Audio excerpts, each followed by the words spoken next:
India news साथ आपके मैं हूं कविता सिंह। भोपाल की सेंट्रल जेल से भागे कैदियों के एनकाउंटर पर खुलकर सियासत शुरू हो चुकी है।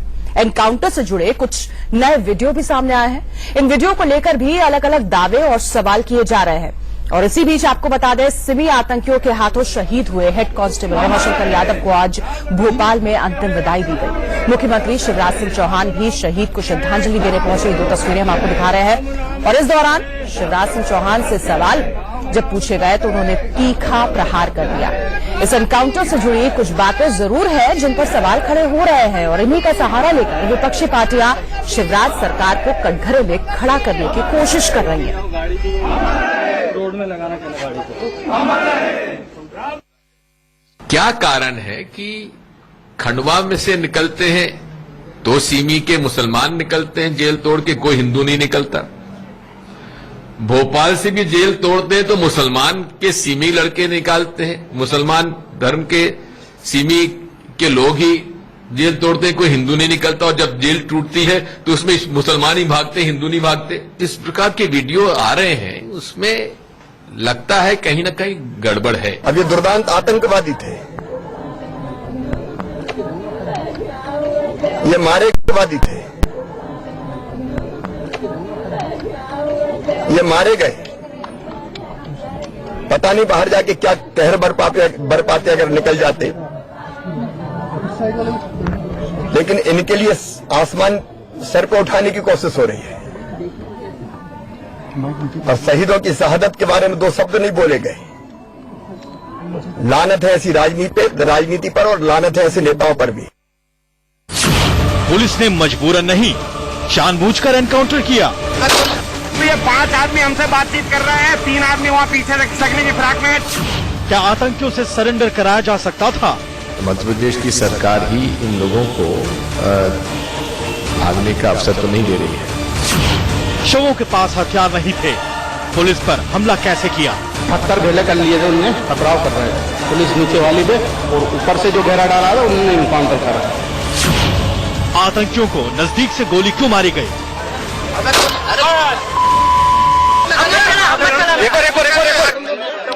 अरे एक और नहीं यार, वीडियो बना रहे हो तो कैसे? जेल से फरार आतंकियों को जीन्स जूते कैसे मिले?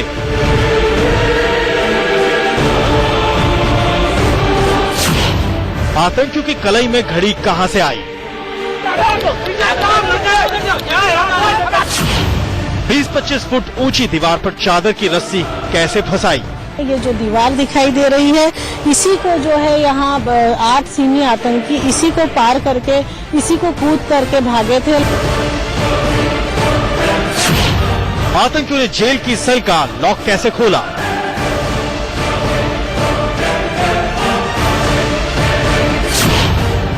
अगर आतंकी भगाए गए तो हेड कांस्टेबल की हत्या किसने की?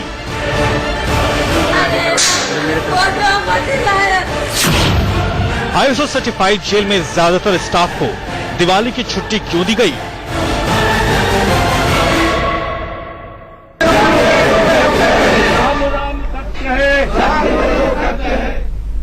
जहां शिवराज सिंह चौहान अपनी पीठ थपथपा रहे हैं, ये कह रहे हैं कि पुलिस फोर्स की बड़ी कामयाबी है, इंटरनल सर्जिकल स्ट्राइक है जो कि किया गया है, वहीं विपक्षी दल इस पर सवाल खड़े कर रहे हैं। शुरुआत करना चाहेंगे इस बहस की। मुकेश नायक, कांग्रेस नेता हमारे साथ भोपाल स्टूडियो से जुड़ गए हैं। मुकेश जी, सवाल पहला आपसे यही है कि आज आप गए थे रमाशंकर यादव को श्रद्धांजलि देने के लिए। शहीद की शहादत पर अगर आप पहुंचते तो वहां पर क्या सवाल आपके जहन में आते? दोनों सवाल। देखिए, मैं 1 मिनट लूंगा, कृपा पूर्वक मुझे 1 मिनट सुनने का कष्ट करें जी। फिर मैं उस बात का भी जवाब दूंगा। देखिए, ये 8 बैरिक्स में बंद थे ये कैदी, और ये 8 बैरिक्स की जो पोजीशन है भोपाल जेल में। मुकेश जी, उस सियासत पर, उस सवाल पर भी मैं आऊंगी, बिल्कुल आऊंगी। आधे घंटे इसी पर बहस हो रही है, लेकिन सवाल मेरा पहला आपसे यही है, रमाशंकर यादव के घर आप गए थे, आप भोपाल में मौजूद हैं, वहां पर जाकर आपने क्या सवाल पूछे, वहां पर क्या जहन में चल रहा था, ये सवाल। देखिए, ये जो प्रहरी शहीद हुआ है, ये किसकी गलती से शहीद हुआ है? उनकी जिम्मेदारी है। अगर ये गलती नहीं करते तो उनके घर पर इन्हें आंसू बहाकर संवेदना प्रकट करने की जरूरत नहीं पड़ती। हम नतमस्तक करते आप हैं तो ऐसे एनकाउंटर पर ही सिपाहियों को सवाल खड़े जो कर रहे ड्यूटी हैं के दौरान मुकेश जिनकी जी, आपकी शहादत पार्टी एनकाउंटर पर सवाल खड़े कर रही है। मैं पूछ रही हूँ शहादत पर भी सवाल खड़े कर रही है क्या कांग्रेस? अगर मेरी पूरी बात सुनेंगी ही नहीं तो मैं क्या आपके प्रश्नों का जवाब दूंगा? कृपा करके कृपा पूर्वक मुझे सुने तो। मैं ये कहना चाह रहा हूं, जिस वक्त ये कैदी जेल में बंद थे, 35 सुरक्षा कर्मियों की ड्यूटी थी, वो कहां गए थे? 20 फुट की दीवार इन्होंने फांदी, एक चादरों की इन्होंने रस्सी बनाई। बिना आधार के रस्सी कैसे बना सकते थे? 8 अलग अलग बैरिक्स में ये बंद थे, उसमें 2 ताले होते हैं, 2 चाबियां होती हैं। इनकी चाबी गेट पर होती है, वो चाबी अंदर कैसे पहुंच गई? ये अनेक सवाल हैं जो बड़ी लापरवाही और बड़े करप्शन की तरफ इशारा करते हैं और मिली भगत की तरफ इशारा करते हैं। दूसरी बात मैं ये कहना चाहता हूं, मैं किसी भी आतंकवादी को, किसी भी राष्ट्र विरोधी व्यक्ति को कांग्रेस का कोई भी कार्यकर्ता, कोई भी नेता कभी सपोर्ट नहीं करता है, ना हमारी ऐसी मंशा है। हम ये कहना चाहते हैं कि शाहजहांपुर जेल से 26 जनवरी 2011 को इन आतंकवादियों को किसने छोड़ा? खंडवा जेल से ये आतंकवादी भागे थे, किसकी गलती से भागे थे? आज भोपाल जेल से ये आतंकवादी भागे हैं, ये किसकी गलती से भागे हैं? इसलिए संदेह प्रकट होता है पूरा ऑपरेशन जिस तरह से हुआ है। आईजी एटीएफ कह रहे हैं कि कोई हथियार नहीं था उनके पास। चलिए सवाल और कई भोपाल के आईजी कह रहे हैं। चलिए मैंने आपकी पूरी बात को मैंने सुन लिया। मेरे सवाल का जवाब मुझे अभी तक नहीं मिल पाया। आप रमाशंकर यादव को अंतिम विदाई देने के लिए पहुंचे थे, श्रद्धांजलि देने के लिए पहुंचे थे, ये सवाल था। देखिए, हम सब लोग नतमस्तक हैं, उनकी स्टूडियो से शहादत को प्रणाम नतमस्तक करते हैं। स्टूडियो से नतमस्तक है। ठीक है, जवाब मिल गया, मुझे जवाब मिल गया आपका। प्रेम शुक्ला जी, ये जो सवाल टागे जा रहे हैं, इनका जवाब क्यों नहीं है बीजेपी के पास? इनका जवाब क्यों नहीं है सीएम के पास? देखिए, जिस तरह से जेल में हरकत हुई जी, यदि जेल में सब कुछ ठीक ठाक ही होता तो नहीं लगता है कि जेल से एक आतंकवादी भाग पाने में कामयाब होते। इसलिए मुख्यमंत्री महोदय ने पहले दिन ही एनआईए से जांच करने के लिए जो है सिफारिश कर दी थी, ताकि जो है दूध का दूध पानी का पानी हो सके। गलती किसकी थी, क्यों थी, मिली भगत थी, नहीं थी, और आतंकवादियों के मामले में जेल प्रशासन ने लापरवाही क्यों की, और कौन इसके लिए दोषी है, और उन दोषियों को दंडित किया जाना आवश्यक है।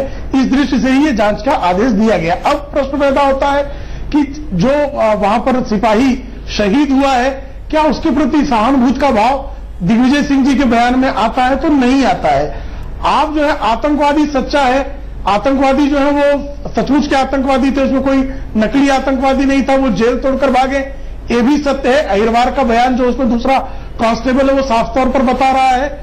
ग्रामीणों ने उनको आतंकवादियों को देखा और घेरने की कोशिश की, ये भी सत्य है। और पुलिस को वहां पर ग्रामीणों ने सूचना दी, ग्रामीणों की सूचना पर पुलिस पहुंची और पुलिस ने एनकाउंटर किया। अब उस एनकाउंटर में चुनौती देने के बाद उनके पास हथियार था, नहीं था, सिर्फ इतना ही प्रश्न जो है वो एक जो है इनकी तरफ से, और सुप्रीम कोर्ट का बहुत साफ निर्देश है कि कोई भी मुठभेड़ होती है तो उसकी मजिस्ट्रेट इंक्वायरी होती है। जब मजिस्ट्रेट इंक्वायरी होगी तो दूध का दूध पानी का पानी। लेकिन इसके पहले ही आतंकवादी मुकेश जी, इंतजार क्यों नहीं कर पा रही है कांग्रेस पार्टी? इंतजार क्यों नहीं कर पा रही है? और पवन शर्मा के बारे में प्रेम जी जवाब ले लेते हैं। नहीं होती है, लेकिन आतंकवादियों के लिए सहानुभूति हो जाती है। प्रेम जी जवाब ले लेते हैं। मुकेश जी हमारे साथ मौजूद है। प्रेम जी, आपकी बात मैंने सुन ली, जवाब ले लेते हैं। मुकेश जी, इंतजार क्यों नहीं कर पा रही है कांग्रेस पार्टी? क्यों आपको ऐसा लग रहा है कि हर बार जब इस तरह की वारदात सामने आती है तो हम धर्म के चश्मे से देखें, हमें सूट करता है? ये सहूलियत की सियासत कब तक होगी? शहादत को क्यों नहीं सलाम किया जाता? बड़ा दुर्भाग्यजनक है कि ये खुद राजनीति करते हैं और हम पर राजनीति करने का आरोप लगाते हैं। हम लोगों ने कभी आतंकवादियों, कभी राष्ट्र विरोधी लोगों का न कभी साथ दिया है, न कभी देंगे, न हम लोग पसंद करते हैं। ये लोग हर किसी घटना को उग्र राष्ट्रवाद की परिकल्पना से जोड़कर एक विषय को बदलने की कोशिश करते हैं। जो बात कही जाती है उसका अर्थ बदल देते हैं। चलिए, दिग्विजय सिंह ने क्या कहा था, ये मुझे आपको याद दिलाने की जरूरत है। मुकेश जी, मुझे याद दिलाने की आपको जरूरत है कि दिग्विजय सिंह ने क्या सवाल उठाए हैं इस एनकाउंटर को लेकर। वो ये पूछ रहे हैं कि हिंदू आतंकी क्यों नहीं भागने में कामयाब हो पाता है। क्या मतलब है इसका? आपने पूरा वीडियो देखा है, इसलिए मैंने उस पर बात नहीं की। एक वीडियो में पब्लिक डिमांड पर गोलियां चलाई जा रही है कि एक गोली और मारो। इस तरह का एनकाउंटर कभी आपने देखा? एक आदमी घायल पड़ा हुआ है, और पब्लिक डिमांड आ रही है कि एक और वहां खड़े लोग कह रहे हैं एक गोली और मारो, प्रेम जी, और वो एक गोली और चलिए मारता जवाब ले लेते हैं। इस तरह बीजेपी का नेता एनकाउंटर कभी आपने देखा? मुकेश जी, वीडियो की बात आप कर रहे हैं, प्रेम जी हमारे साथ मौजूद है। प्रेम जी, वीडियो को लेकर कई सवाल खड़े हो रहे हैं, विरोधाभास भी सामने आ रहा है। खुद सूबे के गृह मंत्री आकर कहते हैं कि आतंकियों के पास चम्मच थी, प्लेट थी और उसी से उन्होंने हथियार बनाए थे। लेकिन जब पुलिस सामने आती है, बात करती है एनकाउंटर की, तो ये कहती है कि उनके पास तो घातक हथियार थे। ये विरोधाभास क्यों देखने को मिल रहा है? और ये वीडियो जो सामने आया है उसको लेकर क्या जवाब? देखिए, पुलिस ने जो सूचना गृहमंत्री जी को दी, गृहमंत्री जी ने उसके आधार पर बयान दिया होगा, ऐसा मैं एज्यूम कर रहा हूं। जी। अब पुलिस के पास जो है कब क्या सूचना हुई और पुलिस ने यदि कोई दोष किया है तो मजिस्ट्रेट इंक्वायरी में सामने आ जाएगी बात। सवाल यह है कि एक आतंकवादी के मारे जाने पर स्यापा क्यों है? आतंकवादी के मारे जाने में हो सकता है जो उसमें प्रोसीजरल मिस्टेक हो, प्रोसीजरल फ्लॉ हो सकता है कि भाई एक गोली नहीं, नजदीक से गोली नहीं मारना चाहिए था, दूर से गोली मारना चाहिए था। लेकिन आतंकवादी वो था कि नहीं था? और आतंकवादी को मारा जाना क्या अपराध है? क्या पुलिस को मारे जाने तक का इंतजार करना चाहिए? इतनी बड़ी लापरवाही का मामला सामने आ जाता है, 35 सिमी कैदी अभी भी मौजूद है उसी जेल में और सबको एक साथ एक ही बैरक में रखा जाता है। क्यों नहीं इन्हें अलग अलग रखा गया? इसीलिए नहीं, 4 लेयर की सुरक्षा, 4 घेरे की सुरक्षा, लेकिन उसके साथ कॉम्प्रोमाइज कैसे हो जाता है? एनआईए की इंक्वायरी ऑर्डर करने का कारण ये है कि जो सुरक्षा में लापरवाही हुई है उसकी जांच की जाए और भविष्य में दुर्दांत आतंकवादियों की सुरक्षा में किसी प्रकार का कोई जो है कमजोरी नहीं रहनी चाहिए। ये जेल प्रशासन को जो है सतर्क करने के लिए और उनको जो है ठीक से काम करने के लिए एनआईए की जांच में उस सारी उनके जितने लूप होल्स हैं वो सामने आ जाएंगे और उसको कड़ाई से उसका पालन किया जाएगा।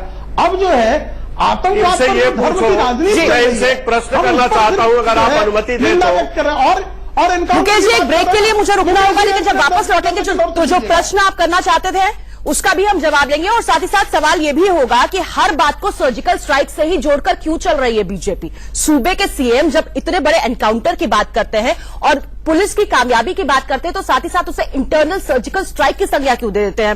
क्या सियासी माइलेज भी लेने की कोशिश कर रही है बीजेपी? इस सवाल के साथ हम फौरन लौट रहे हैं। ये बड़ी बहस जारी है, आप बने रहिए सिर्फ इंडिया न्यूज। सबसे बड़ा विरोधाभास ऑपरेशन करने वाली एटीएस और पुलिस के बयान में है, जरा वो भी देखिए।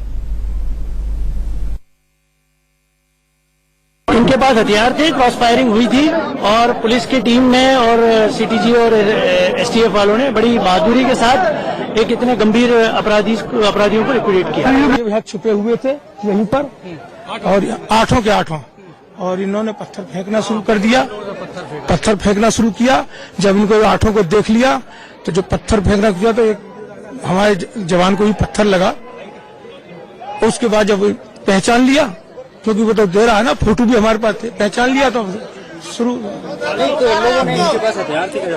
इनके पास चाकू वगैरह थे। बीजेपी नेता प्रेम जी हमारे साथ मौजूद है। प्रेम जी, जब इस तरह के विरोधाभास सामने आ रहे हैं तभी तो सवाल खड़े हो रहे हैं, तभी तो सियासी एनकाउंटर तेज हो गया है। आप कह रहे थे शायद सरकार को सही ब्रीफिंग नहीं दी गई होगी, लेकिन हम तो ये मान के चल रहे हैं कि पुलिस और एटीएस का ज्वाइंट ऑपरेशन था, जो कि कहा भी जा रहा है कोऑर्डिनेशन था, तो फिर ऐसा विरोधाभास क्यों सामने आया? तो मजिस्ट्रेट इंक्वायरी में बात साफ हो जाएगी। देखिए, हर एनकाउंटर में सर्वोच्च न्यायालय के निर्देश के बाद देश में कहीं भी मुठभेड़ होती है उसकी मजिस्ट्रेट इंक्वायरी, मजिस्ट्रेट जो है सक्षम अधिकारी है। यदि कोई विरोधाभास होगा तो वो विरोधाभास सामने आ जाएगा। तो क्या आप ये मानते हैं कि सूबे के सीएम ने ये कह रहे हैं महाराष्ट्र में प्रेम जी, तो क्या की सरकार, प्रेम जी क्या आप ये मानेंगे कि सूबे के सीएम ने ये कहने में जल्दबाजी कर दी है? फेरी वालों को एनकाउंटर में मार दिया गया और उसकी जांच तक नहीं की गई। नहीं, जिस तरह से जो है एक रमाशंकर यादव की शहादत पर जिस तरह का प्रश्न चिन्ह लगाया जा रहा है कि जैसे बताया जा रहा है कि रमाशंकर ने स्वयं आत्महत्या कर ली हो, उसने जो है शहादत नहीं दी हो, स्वयं भगा दिया हो उसने आतंकवादियों को।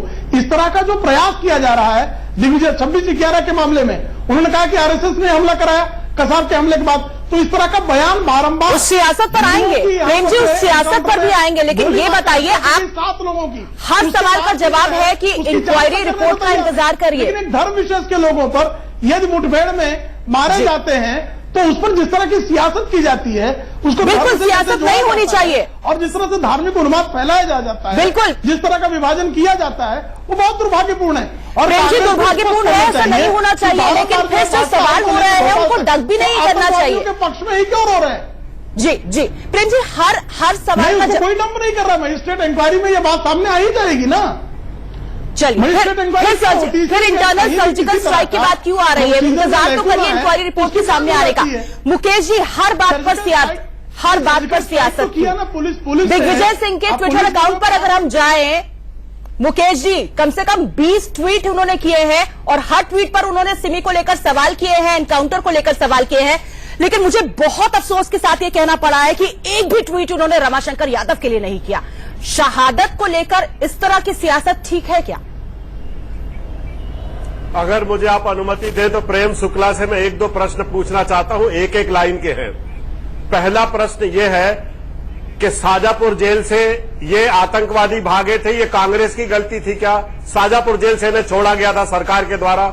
ये खंडवा जेल से भागे थे, ये सरकार की गलती। मुकेश जी, उनके ट्विटर अकाउंट पर ये सारे सवाल मुझे मिल गए। भोपाल जेल से अभी भागे हैं, ये भोपाल जेल से अभी भागे हैं, ये कांग्रेस की गलती है क्या? परोसना आपकी गलती है। आतंकवादियों को चिकन बिरयानी खिलाना आपकी गलती है। अफजल गुरु को शीर कुरमा खिलाना आपकी गलती है। और अफजल गुरु के समर्थन में आपके आईजी ने, भोपाल के आईजी ने, गुलाम नबी आजाद, ये क्या गलती नहीं है? भोपाल के आईजी ने, गुलाम नबी आजाद जो है, भोपाल के आईजी ने ये कहा कांग्रेस की इन कैदियों को भोपाल के बैरिक्स में विशेष सुविधा दी गई थी। ये गलती है कि नहीं है? सुविधा क्या है जरा बताएं। सोनिया गांधी रोती है। ये मुकेश जी, सवाल का जवाब सवाल तो बिल्कुल अप्रासंगिक हो जाते हैं, ये बिल्कुल विषयांतर। प्रेम जी, सवाल का जवाब तो ले लेने दीजिए मुकेश जी से। ये दूसरे की बात बिल्कुल सुनते ही नहीं है। मुकेश जी, सवाल का जवाब नहीं दे रहे हो जाते हैं। मुकेश जी, शायद उस सवाल का जवाब आपके पास नहीं है, इसलिए बहुत सहूलियत के साथ आपने सवाल के जवाब नहीं दिए, सवाल बोल दिया। चलिए, वक्त की मेरे पास कमी है। बहुत बहुत शुक्रिया आप दोनों का। जाहिर तौर पर शहादत पर हो रही है तो सिर्फ सियासत हो रही है, लेकिन अगर आपके